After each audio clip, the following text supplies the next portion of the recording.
Hi, this is Rabbi Orlofsky with our new feature, question and answer shorts. Anonymous asked a question that I'm going to get into trouble for. I know it already. As somebody once said in one of my shiurim, it goes, I feel like sometimes you pause to think whether or not this is appropriate to say, and regardless, you say it anyway, so I don't even know why you pause. So I know I'm going to get into trouble for this, but I don't care.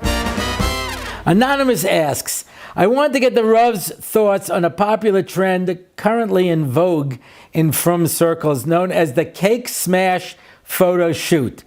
This involves hiring a professional photographer to capture images of a child during their first birthday celebration, in which the child is presented with a professionally baked and decorated cake. Photos are taken as the child demolishes the cake, creating a mess in the studio and on themselves, and possibly consuming parts of the cakes. I'm interested in hearing the rabbi's halachic and hashkafic perspective on this practice.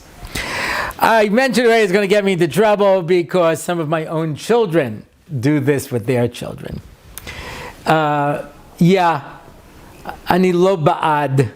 I am not in favor of this because there's an issa d'oraisa called bal tashchis, and to take a cake and ruin it. First of all, I don't know what the heter is to waste a cake like that and to waste food and to be mavaza food. Second of all, what are you teaching a kid? You know, you want to try to teach a kid to eat properly, to respect food. There was a Yiddish writer by the name of Isaac Bashevis Singer. He was not from, but his father was a Rav in Warsaw. And the most interesting book that he ever wrote was called In My Father's Court, where he just tells stories from his father, what his father did as a Rav. Anyway, they come to him in Din Torah. What happened? There were these two families that they were getting married, and they got into some kind of fight, and somebody sent something to one of them, you know, and there was an insult, whatever it was. So they baked a hamantashen, and they put excrement inside of it, and sent it to them. This was over the top. And they went to the Rav, and they were with the two families, and they wanted to break off the shidduch, and they wanted to this there, and this was the case. And he says, and my father looked at them and said, do you know what food is? Did you ever see people go hungry? And he described what it takes to make a piece of bread, and how you have to plow the field and plant the seed and harvest it and thresh it and winnow and grind it till you have it and then bake the bread. He says, and you finally have a piece of bread which has kedusha to it. You can't leave it lying on the floor. You can't be mavazet. And you do this to a piece of bread? He says the two families were just crying at that point.